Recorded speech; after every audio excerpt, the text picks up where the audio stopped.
Once upon a time, many eons ago, a youthful Vladimir Putin, freshly minted president of Russia, held a speech in the German parliament and received a standing ovation for it. Back in those days, German-Russian relations were at an all-time high. Well, we live in a completely different universe now. If you ask most Europeans, they will tell you that it is because that president from back then turned into an insane dictator. But what really happened?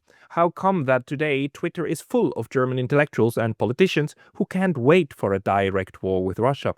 Here to help with this question is Alexander Rahr, the research director of the German-Russian Forum and a great proponent of a return to friendly bilateral relations. Mr. Rahr served for many years in US, European, Ukrainian and Russian think tanks, seeing firsthand the dramatic changes in the relationships. He's also, by the way, the author of the German Langauge Political Thriller, The Golden Gate of Kiev. This is what we want to talk about today. So, Alexander, welcome. Thank you for inviting me. Well, thank you for saying yes, because you've got a really fascinating biography, and you've seen so many sides of this relationship. Can you maybe start a little bit with your background and tell us where exactly did you work, and what was the golden age of German-Russian relations to you? Well, in my figure, you have a kind of witness of all these very interesting years. And I'm really ready to talk about this. And I'm really fascinated by the times which I went through. I was born in Taipei in Taiwan. I grew up in Japan. My father was working as a journalist at that time. And then I grew up in Germany, where my family returned to, and I studied in the Munich State University, historical sciences and political sciences. And also in Munich, I worked for over 10 years for the Research Institute, not for the propaganda station, but for the Research Institute of Radio Free Europe, Radio Liberty, which was really remarkable and very renowned research institute in the West. And I started to write books there. For example, the first biography of Gorbachev, and many other publications came from me at that time. In '94, when Radio Free Europe was closed in Munich, I moved to Berlin and Bonn, and worked for 20 years for the German Council on Foreign Relations, which is a kind of think tank of the Ministry of Foreign Affairs. At that time, I also advised a bit Chancellor Schröder on Russia. And then in the years of 2011 and 2012, what may be really interesting also for our listeners, not in 2014 when the real conflict with Russia over Ukraine started, but 2 years before, I noticed some difficulties and strange movements and redirections in the German-Russian policy, because Mrs. Merkel at the time wanted to form a coalition with the Greens. She didn't want to continue to cooperate with the Social Democrats or with the Liberal Democrats. So she decided to address the Greens, and in a way, she victimized the Russian politics in favor of the Greens, who were the most Russian-hated party in Germany at that time, and really had a lot of conflicts with Russia over human rights and many other issues. And it became quite impossible for me to stay in academia, because the academic life started to change in Germany already around 2011 and 12. And by the way, this was all the time, and we'll talk about this, I'm sure, when Vladimir Putin returned to power. You remember he was allowed to work as a president only for 2 tenures until 2008, and then he had to leave, and according to the constitution, and he made his room then for Dmitry Medvedev, who was then for 4 years Russian president. But after 4 years, Putin decided, and the constitution allowed him that, to return as a president. He sidelined Medvedev and returned in the post of head of the Kremlin, of head of Russia. And this was not welcomed by the West. It was opposed by the West. We can remember from that time that even Joe Biden, as the vice president of the United States at that time, but also Mrs. Merkel, personally addressed Putin not to go back as a president, stay where he was in a secondary position, but leave the younger Medvedev run the country. But of course, Putin didn't listen and rejected all these offers and demands by the West.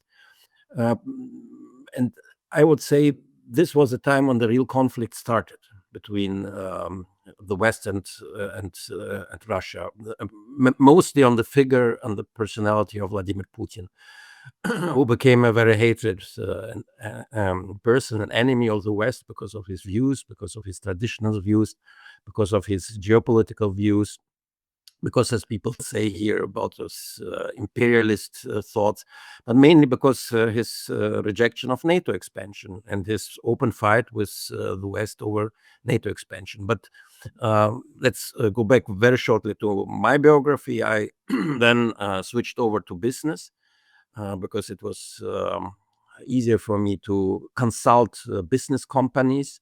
Then in 2014, 2015, on cooperation with Russia, Ukraine, and the post-Soviet world. And I worked for the energy company Wintershall and for Gazprom International. Now I'm working, since the war has started, I have, of course, kept my networks with Russia, but officially I'm now chairman of the Eurasian Society in Germany, which is a very important institution, a new organization, new found organization from 2021.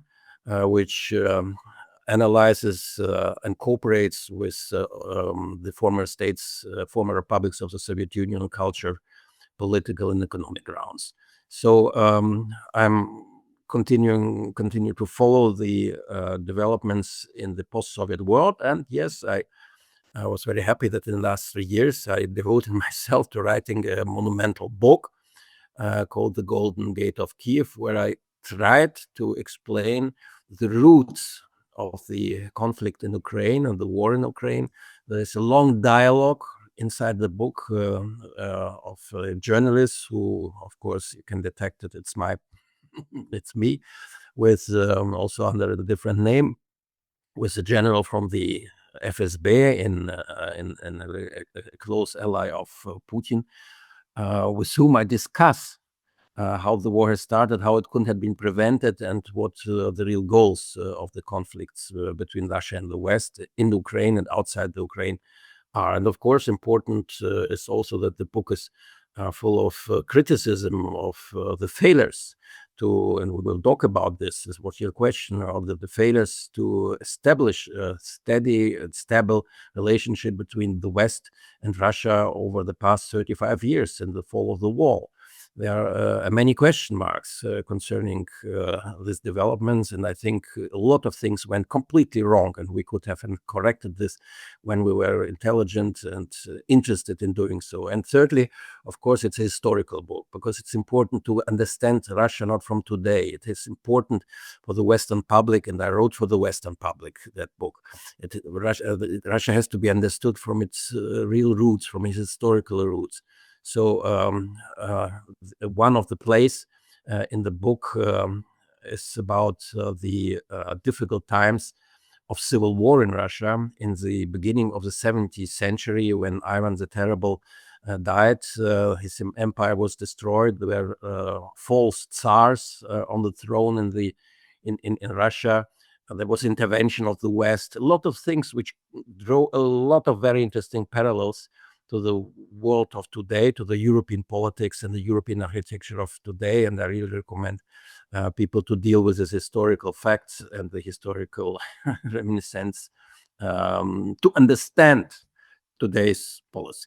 May I ask you, this is fascinating to me that the the West, in Western Europe, we are absolutely aware how fundamentally important, let's say, an event like the French Revolution was on and the ideals of enlightenment and so on today's Western civilization, and that is taken as a given. But when when Russians start speaking about history and the importance of history, how it informs their way of thinking, the knee-jerk reaction of most Western Europeans is, they're just making it up. That it has nothing to do with Russian history. It's all about the imperialism of the neo-Soviet idea, grand ideas of Vladimir Putin of suppressing democracy. And why do you think it is that on the one hand we're so capable of understanding our own historical roots and trajectories, or acknowledging certain historical narratives, and at the same time we reject them for the Russians completely? How does it make sense to you? I have two explanations for that. Again, let me get back to history, because from a historical point of view, you can understand and also respond. I could respond to your question. First of all, we live in a schism between West and Russia since 2054. That was not Russia's fault. It was the fault of the Greeks or the Romans in 2054, who rejected all offers from the Catholic Church, from the Western Rome, from... Sorry, 1254, right? You mean the Orthodox Catholic schism, right? Yes, it was 1054, because you said 2054. It was in the 11th century. Yeah, because you said 2000, but you meant. I meant, excuse me, of course, I meant 1054. 154. Okay, good, thank you. Excuse me. I'm historian, sure.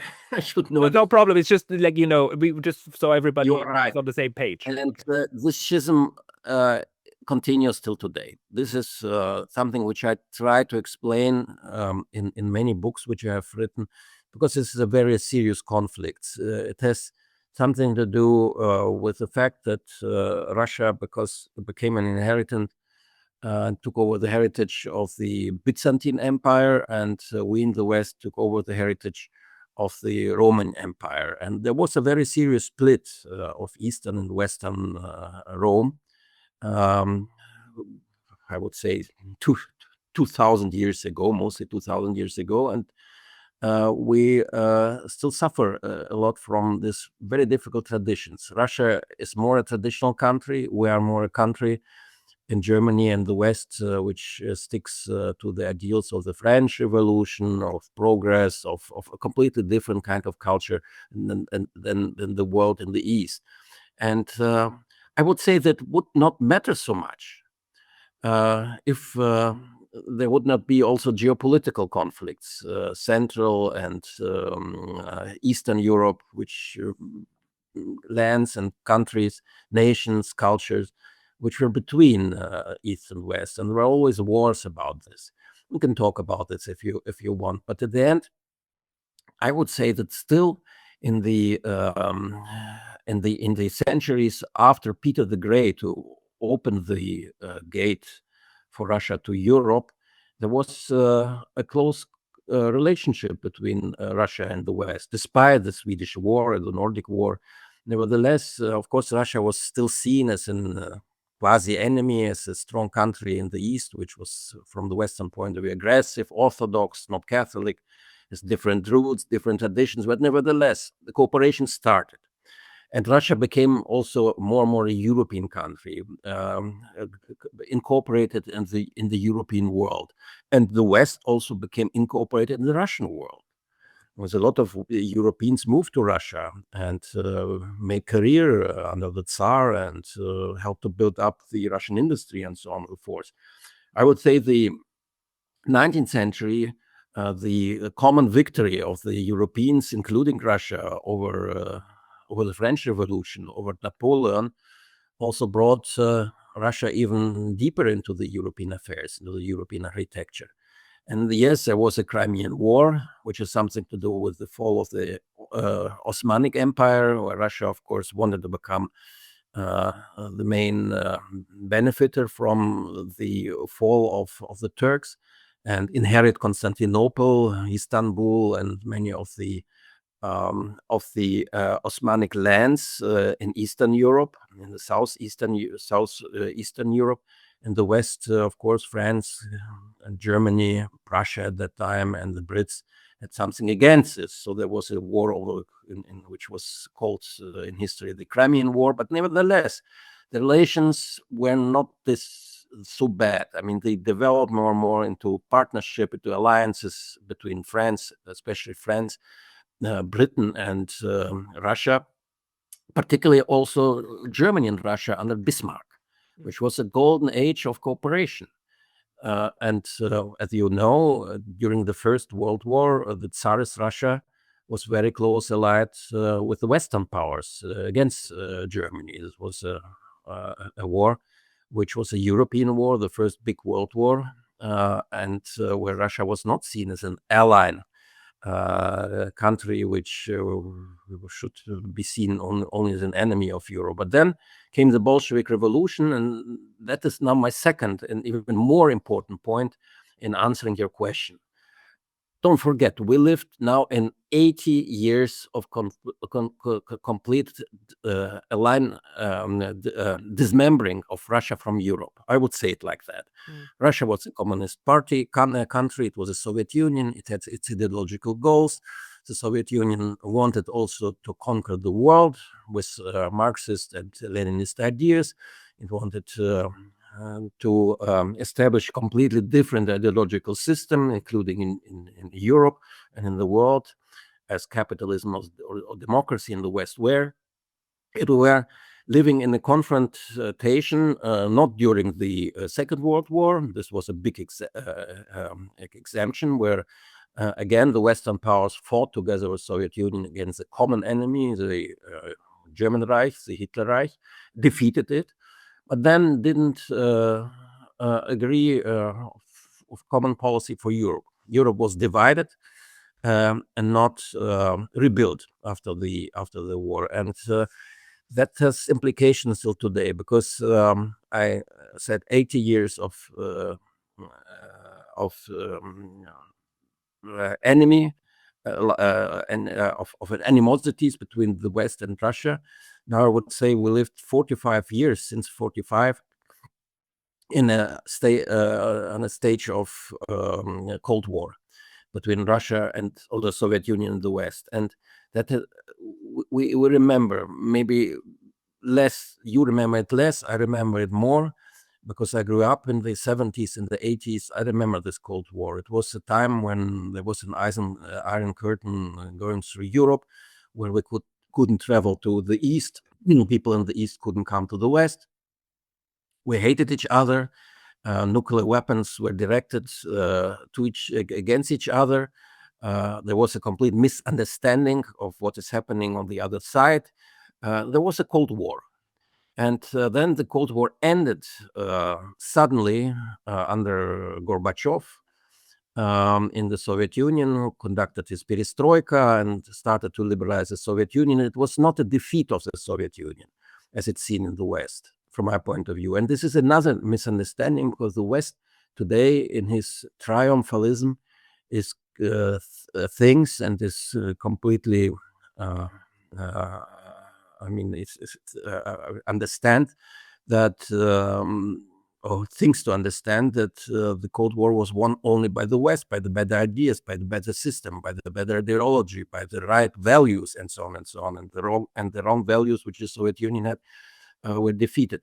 This is wrong to see this like that, because again, the Soviet Union freed itself from communism under Gorbachev, but then started to build a Russia in the 90s, which did not develop well.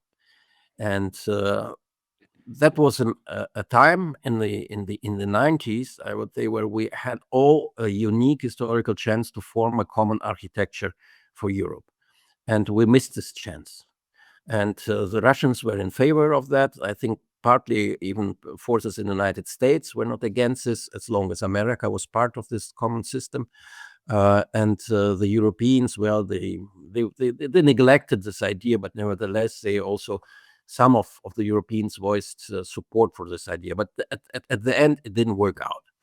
And then we rushed more and more into a new conflict into a nuke in Yugoslavia during this war in Yugoslavia, then other wars of Russia in Chechnya, or conflicts over Georgia, or NATO expansion, when Russia said we will expand NATO till the Russian borders, and the Russians said no, wait, you can't do it.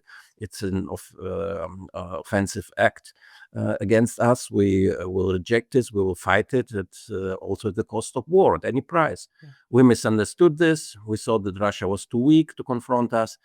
And the main problem in that all, as I see it today, and also the main problem of misunderstanding the conflict in Ukraine, was that we in the West thought that Russia was not a great power anymore, that Russia has been defeated by the West in 91 when it fell apart, and that Russia had no rights to be part of Europe, of the European architecture, that Russia was a post-imperialist, post-communist, post-strong country, which was sidelined in Europe and in the world by the Western powers, not by China and by the others.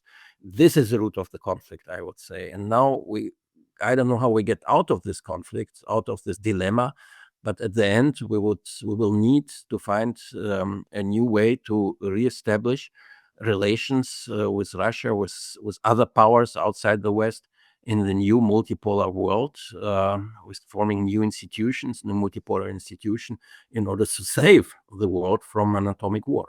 I absolutely agree with you. My question, though, is, and before the question, maybe just let me add that somebody who would very much support your analysis that it was the Soviet Union that ended basically communism, and that wound it down, and that the Cold War was ended not by the victory of the United States, but by the agreement of Moscow and Washington that it should be ended. Somebody who would support that is Ambassador Jack Matlock, the last U.S. ambassador to the Soviet Union, who said exactly the same thing.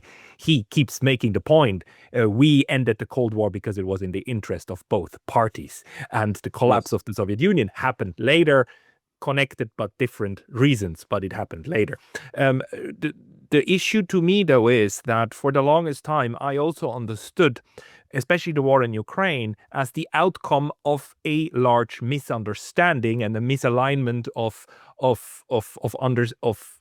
interpreting each other. But by now, I am unfortunately at the point where I must say, like, no, there are so many people who understood precisely what they were doing, who understood precisely how dangerous these policies were. And it's interesting that you said you're putting the change of the relationship in somewhere in 2011, 2012, because we know that in 2007, Vladimir Putin gave this very important speech at the Munich Security Conference.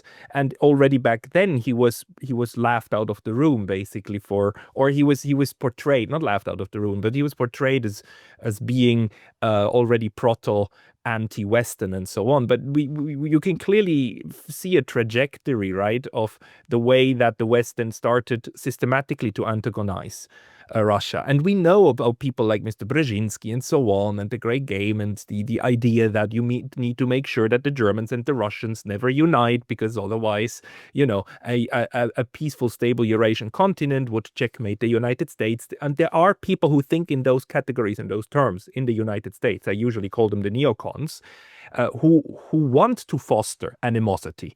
And they got their way to a large extent. Or how do you see the impact of the people who actively wanted to prevent a positive German-Russian relationship? I agree with the description of the tendencies and the politics which you described. This was part of the new game which arose after the fall of the Soviet Empire. I would say three things. First of all, the interest of the United States. The United States wanted to have a good relationship with Russia in the 90s, but on their own terms. They wanted to get control more and more over the Russian nuclear weapons, of course. They wanted to disarm Russia. They wanted to make Russia a junior partner. And they wanted energy partnership with Russia, with Michael Khodorkovsky and with his oligarchs, which were very pro-American at that time. When then started to fail, when Russia started to talk about its national interests and about its own national economic interest, the split occurred between Washington and Moscow. And second, there is always, and here Brzezinski is completely right. Yes, the Americans always thought to prevent a kind of access between Berlin and Moscow. And they understood if the relationship between Russia and Germany would become stronger by year to year, with decade to decade, Russia would, through Germany, enter Europe, become one of the leading countries in the European Union, and the Americans will be out. And this was against American interest. And America, of course, did everything to get the Brits, who thought the same way, on their sides, and the French. And so the German chancellors like Helmut Kohl or Gerhard Schröder, who were interested in conducting such a policy towards Russia, not building a nexus, but have a good cooperation with Russia, they at the end lost, because they were too weak, and Germany had not support, inside Germany also not enough support for this kind of cooperation and alliance with Russia. But Russia was stubbornly continuing to foster this alliance and trying to rebuild it because it was in Russia's interest. This was one of the main problems in the European architecture, which couldn't be solved. The second problem were the former Warsaw Pact countries. Not all of them, but especially Poland and the Baltic states. They were always seen as countries who wanted to be part of the West. Also Hungary, Czechia, and others. And these countries, they didn't enter the West through the door of the European Union, I would say. They entered, first of all, the West through the door of NATO. That means they became parts of in NATO, which, as they wanted this, Poland, the Balts, and others, was directed its activities towards a new imperialist Russia. To say it very bluntly, these countries wanted to take revenge on Russia for 45 years of communism. They thought that they were neglected or isolated from the West by the developments after Yalta 45. They wanted in this way also have revenge against the United States and against the West, because the West brought them in this position and forgot about them. But first of all, they wanted to fight with Russia over the future, and they needed a kind of Feindbild, a kind of enemy picture, and Russia became an ideal enemy image for them, in order to manifestate their new identity in Europe as a country, as countries which fight for a new European identity. But this identity is not so much connected with the EU ideals of freedom and so on, but first of all, animosity against Russia and fighting against Russian imperialism. They were happy in doing this. The elites wanted this. And by the way, this is exactly what's happening now. They won. The Poles, the Balts, many other East European countries won over the Europe today, identified themselves more and more as a unity, as an organization which ideologically will direct its activities to containment in Russia in the next decades. This is a catastrophic development, which leads to another split and a new Iron Curtain in Europe. But unfortunately, this is the way how things are developing now. May I? So the a lot of fault lies on the East European countries, who failed to mend fences with new Russia in the 90s. Later, it was, of course, too late. I also blame Russia for that, by the way. I think that the Russians could have done much more in order to start cooperating and understand the Baltic state, Poland, and the East European countries, which were satellites of Moscow, which suffered, of course, under communism. And Russia had the responsibility to talk about this and change the situation and develop new diplomacy towards these countries. I think here Russia is, of course, also to blame. But the first countries which I named as well, and firstly, And then, of course, we thought, unless I return back to what I said before, we thought that Russia is a country of the past. And the Russia's place is not in Europe, but somewhere in Asia. And maybe the Russia will be dismembered in the next decades. This was the thinking in the think tanks in the West and among policymakers. So completely neglected the development in Russia. They were not interested in Russia. My director of the research institute in Germany told me 2007, Mr. Rahr, Russia is not interesting anymore. If Russia doesn't want to become a junior partner of the West, it should go. It should disappear. We're not interested in cooperating with Russia, which has its own interests. We don't understand Russian interests. Russia is not allowed to have its own interests in Europe. But Russia saw it, of course, differently, and we completely neglected. We did notice that Russia was serious in building an Eurasian economic union, that Russia was serious in keeping its influence in Europe through the CIS, so the Organization of former Cooperation and Alliance with former republics of the Soviet Union. Until now, we don't understand why Kazakhstan, why even Georgia now, why Belarus. I don't compare that. All of them have different relations with Russia, but still, these countries can't get out of the Russian orbit, or they don't want to destroy the relationship with Russia out of economic, but also of cultural reasons, and because the elites of these countries nevertheless also are connected with each other. We misunderstood this. We saw that all these countries of the post-Soviet world wanted to become members of NATO and the European Union because parts of the elites of these countries were telling us that.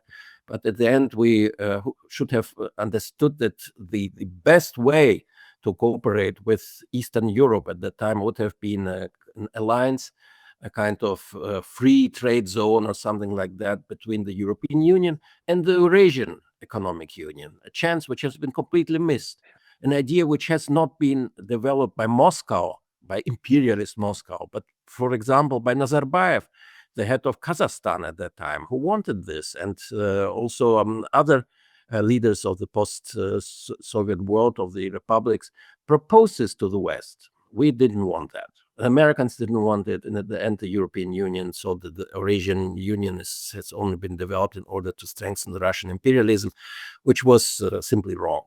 And now we have this mess, which we have now, and I think that we need a lot of corrections in this sense. But the present, as you just said, the generation of politicians misunderstand this, or doesn't want it, or have different plans. Yeah, so the question is like, do they misunderstand it, or do they intentionally misrepresent it? And maybe we don't have to go there if you don't want to, but we do see certain alignments in the West that are really almost paradigmatic, like the fact that Mr. Sikorski, the foreign minister of Poland, is married to Anne Applebaum, like one of the prime neocons of the United States, right? And that you have these alignments of very clearly anti-Russian forces on the one hand, and on the other hand, you also have the just this counter, not a counter reaction, but a new way in which the global South also looks at the drama that is unfolding, right? And you have new ways of countries, of third parties positioning themselves towards all of this. While at the same time, I also agree that you still have certain, I think Russia is not good at understanding of just how heavy-handed it looks on the outside. Let's also take, for instance, little Mongolia, which has a wonderful relationship with Russia, wants a good relationship with Russia, but then Mr. Putin decides to visit Mongolia, do a state visit there, just to prove that the ICC arrest warrant against him cannot be enforced. And of course, little Mongolia has no way then other than going along with it. There are heavy-handed policies going on, but how do you think that currently then Russia is now understanding what it has to do? Because we've seen how very great friends of the West, like Dmitry Trenin, are now at the point where they argue that, we're basically already in a third world war. It's not a second Cold War, it's a third world war. And how the entire understandings that have been built over 30 years by people Russians who want to be in the West and pro-Western, are forced basically into a binary, which is really, really unhealthy. We misjudge the situation so far as we think that there has been, or there are master's plans for building a European Union as a new empire. Maybe it is like that, but I would describe the situation as the following. The transatlantic ideology or idea was really incorporated into the thinking of the elites in the West for the past decades. And transatlantism is more important than Europeanism, that the ideals of the European Union, and it's more important than special relationship with Russia. So who are the main drivers of this transatlantism? It's the United States, now less under Trump, but of course the American deep state, the American elites are still very transatlantic. It means towards Europe and towards Western values determined. And the Brits, who are weak. They don't have the old military power anymore. They have their own interior problems, but they want Germany to do the dirty work for them and for the transatlanticists now in Europe, or the East Europeans, or the Ukrainians. So it's a geopolitical game which is unfolding now over our eyes in Europe, which will lead, from my point of view, and this is very difficult to stop, towards a new division of the world in a transatlantic bloc, where the European Union will become a vassal of the United States in the next decades, but at the same time the United States will be more interested in fighting China rather to be the security guarantor for the Europeans. Well, it will force the Europeans to pay for their security, for their plans, but it will not allow the Europeans to have their own geopolitics or their own policy towards Russia, for example, or China. It will force the Europeans to stay on the American line. That would lead to the formation of a counter bloc, of alternative bloc in the East, where Russia and China probably will form a military alliance, and countries like India, Turkey, Iran, and also parts of the Middle East countries will join, not a bloc, but probably new Eurasian, I would call them, alliances, which will somewhere be hostile to the West, but on the other hand, will also try to cooperate with the West as where it will be possible. And I see, of course, a third factor, a third bloc or huge pull developing in the world. This comes from Africa and also from the Middle East. This is, I would call it, the Islamists or Islamic bloc, because Islam, of course, will be dominating the world as a religion, as a culture, also as a political entity in the next decades to come. We have to realize this. It's not so visible now, but it will be very visible in 10 or 15 years, especially in such a continent with Africa, which will be much more important than today with over 2 billion inhabitants. And this will be the world in which we're living. And what I'm very critical of, that we are now rushing again in Germany or in the West in the old confrontation line with Russia.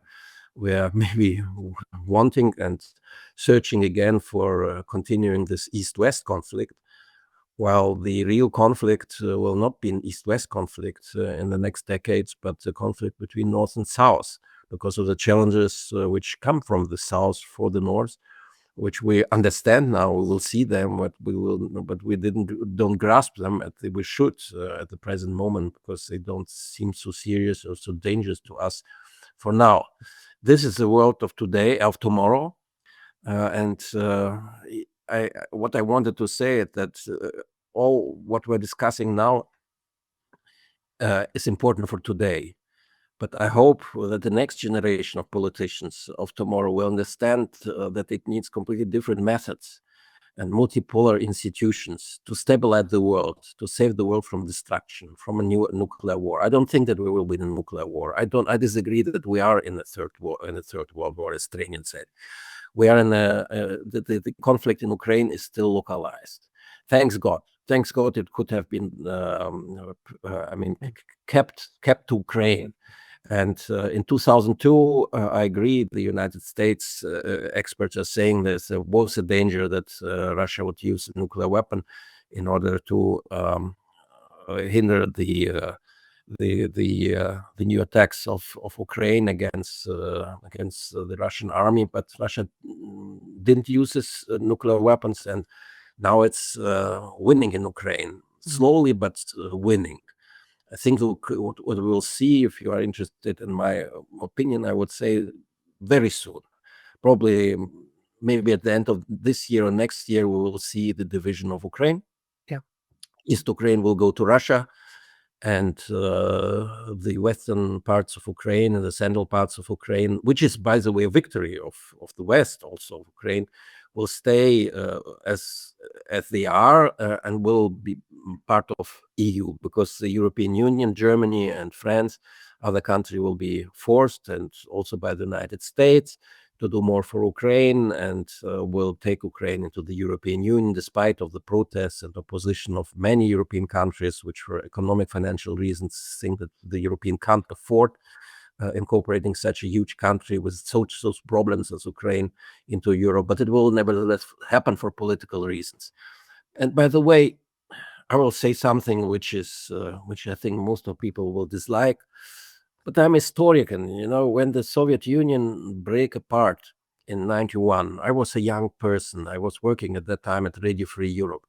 And I was listening. I was interested to a lot of much elder people than myself, experienced people with a lot of life experience, political experience, and a lot of people, not only Russians who worked there, not Russian nationalists, but a lot of others were saying to me, including Germans and American bosses, which I then had in Radio Free Europe, they were telling me Russia cannot afford losing Ukraine. Brzezinski is completely right as well. He said, without Ukraine, Russia is not a great country anymore. With Ukraine, it's an empire. And since we know that Russian politics was always directed in order to stay as an empire, to be an empire, because from the minds of Russian elite, we can criticize this, we can be against this, but I'm saying how it is. For the Russian elites, they identify the culture, the whole Russian essence, the identity, identify it as a great power. Losing its zone of influence would, from their point of view, lead, like in Chechnya in the 90s, to the danger of further dismantling of Russia. And so they need a zone of influence. They need a zone of countries which are even maybe will be incorporated in Russia again, like Crimea or Eastern Ukraine, or become real friends of Russia, at least non-members of NATO and the European Union. This is in the understanding of Russian security. And we can't change it, only through war, only through war. And so we will, this will be the first time in Ukraine where probably the West will see a personal defeat of the West since 1945, when the new West arose, and we would have, in order to continue to stabilize Europe, to try to live in a new world of multilateralism and multipolarism, polycentrism, we would have to acknowledge this. Yeah. And I think by time we will acknowledge this. And yes, Russia will gain 20% of the Ukraine territory, but at least this territory is being today inhabited by people who are not basically be frank, they are not real Ukrainians. They tend to Russian history, to Russian culture, to the Russian church. They are, and they will be more and more Russians. And the other part of Ukraine will get a unique historical chance to develop its Ukrainian identity, of course, in contrary to Russian as a way, but also in the European Union as part of the European culture over the next decades. It's a good and unique chance for the Ukraine. At the end, I would say again something which is very maybe will be disliked by many observers, but Ukraine was too big in 91 when the Soviet Union fell apart. A lot of parts of Ukraine, they at least would have needed a kind of autonomy, like the Donbass or Crimea. They couldn't stay in a centralized state of Ukraine in 91 because Ukraine never existed in history in these borders.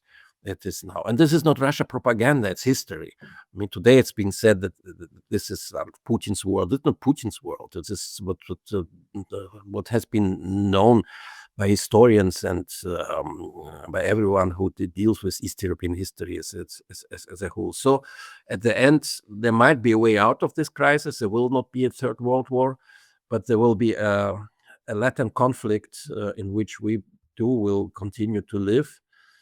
But there will be more conflicts in the world. You know, the thing that is so frustrating is that very good thinkers have like charted out very reasonable ways forward of how you can square the circles that we've been talking about and which are currently fought about with weapons. Anatol Lieven made the point time and time again.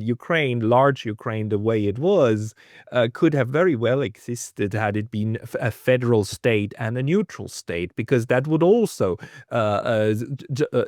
satisfy the Russian security needs and needs for a prosperous hinterland, right? A Ukrainian hinterland that then also works as a bridge into Europe. That would perfectly square the circle. But we never got there. We got to the point where these tensions were used in order then to fight this proxy war, and we are getting to the solution, which is going to be the division of Ukraine and the incorporation of parts into Russia. And Jeffrey Sachs still makes the argument, look, the only way how this can ever be properly stable is by recognizing the need not for spheres of influence, but spheres of security.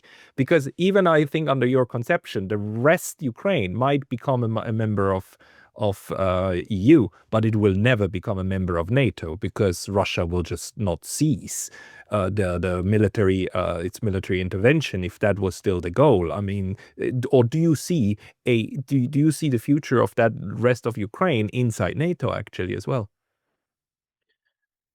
Not in our lifetime, because this will provoke indeed a huge war. I think this is out of question right now.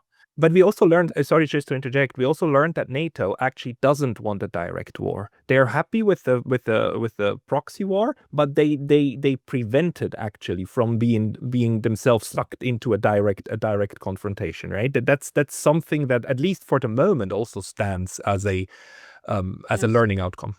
Yes, this is a positive thing, and at the end, decisions to go into war or not to go war inside NATO are being taken, I would say, by nevertheless serious people, not by stupid people, not by ignorance, not by amateurish politicians who are in power now in many countries. So who are these responsible people? Because I mean, the general secretary certainly not. No. I think military people and people who are not ideologically minded, who are real politicians who understand what you just said, that a nuclear war is not winnable.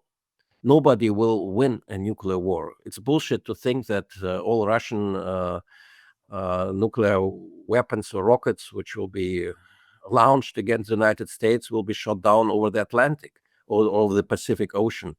Those people who write this, they sit in the editorial staff of Western newspapers, people who have no idea what they're talking about, what they're writing. They forget about the submarines, about the structures of the nuclear arsenals in America and Russia, if the nuclear war starts, then at least, according to all the theories which I have studied in the Munich State University and elsewhere at Radio Free Europe at that time, this war may also end after half a year, or even earlier, because both sides would refrain from total destruction of each other, but at least some cities would be destroyed and millions of people would die within seconds. And of course, this will be a different world, a polluted world, a world which of course will sooner or later rush then in the Fourth World War, in a complete destruction. So people understand this. Those people who are taking these decisions, including Russia, in the Russian apparatus and the American apparatus, understands this, I'm sure, because they inherited this knowledge and the notion from the present generations who were building this atomic arsenals. So I'm quite sure that it stays like it is. I don't know how people think in North Korea. I don't know how people think in Iran. I don't know how people think in Pakistan and India and countries which have developed also nuclear weapons. But at present, I mean, they are also serious and very cautious and even threatening of using these weapons against the enemy. So let's say this way, this nuclear war will not happen. What will happen is probably even not a Cold War. It's acknowledgement of the fact that Ukraine will be divided, and we will have to live with this. Some kind of business activities with Russia, some kind, will probably start. You don't forget that there will be no real winners in this conflict. The big winners, from my point of view, are the United States, which of course will manifest its role as a leader over Europe, and China, which will be actually after this war, the real big brother in Starship Brat in the relations towards Russia, because China saved Russia against sanctions, and this will be acknowledged by everything. And China will prevent the West from really doing more harm to Russia. And China is, from my point of view, through its Silk Road policy and so, the builder of the multipolar world, much stronger than Russia, in my view. Maybe I'm wrong, but I see the European Union and Russia, of course, the weaker part and the consequences of the Ukrainian crisis. And of course, the weakest part is Ukraine, because here we will see. Yeah, no, the Ukraine just proves again an African proverb that when the elephants fight, it's the grass that gets trampled. But let's use a couple of more minutes at the very end now to discuss also your book, because you wrote this book as a political thriller, but it's a learning outcome of yours, right? That you're encapsulating there. Could you maybe in the last 5-6 minutes give us the main learning outcome that people who buy a book would get from going through its many pages? I think that this book is also homage to Fyodor Dostoevsky, the big writer of the Russian history, who foresaw the Russian October Revolution and the problems in the conflicts of the 20th century. What I wanted to make in the book, you remember probably the book, the Demons of Dostoevsky, yes, a famous world literature book. And so these devils, so-called devils, they come now to Europe and start to disorient the Western, including the Russian American societies. So it's a kind of also psychological and philosophical book on the problem which exists in our societies, and where the Ukrainian war is only a catalyst of all these problems again. So this connection is important. I think it's important to see this way. And of course, I'm maybe some kind of an insider, because I worked so many years in the field of Russian or European Russian relations. So I took the freedom in the book to reveal parts of these stories, of the backgrounds of talks and meetings which I had with very important, interesting people over the past 30 years, and bringing them into this huge story of the book, including dialogues which are happening. And very important for me is, of course, the time of troubles, in which Russia redefines itself in the 17th century, when after Ivan the Terrible, who built up a huge empire on the Russian soil, brought all these regions together, of course, in a cruel manner. But at the end, he fought for 30 years the West and lost his army and lost the Russian Empire again. It had to be resurrected again in 16 or 20 years of times of troubles. But Russia went through this time of troubles, and there were very positive political leaders as well, as the Patriarch Filaret at that time, whom I described as one of the protagonists. And the book, with all his knowledge, with his relations with the West, with his relations to Asia, to other countries. So it's, I would say, a fascinating, interesting book, which has draws a lot of parallel with former times, from which we can learn today how to develop further. Okay, then let's use this as a fade out, and then a recommendation for everybody who would like to get more from your knowledge and from your experiences, that they should get this book. I must say, we're doing this discussion in English, but the book is actually in German at the moment, so I'm sorry. I hope it will come in English. I hope, because one of the major figures in this book is of course Elon Musk, whom I think is someone who wanted to bring freedom to Russia. But also it will interest the American and the British people and interests. We will certainly do an update again once the English version is also out. Is there any other place, Alexander, where people can find your writings, maybe also in the English language, or is there a place where they can sign up for a newsletter or something? Hundreds of possibilities. They can go on the website of the Eurasian Gesellschaft, and the Eurasian Society, where I work now. And of course, they find everything about me in the internet. No secrets. Okay. I'll I'm an put academic. I'll put that also into the description of the video below. Alexander Rahr, thank you very much for your time today. Thank you.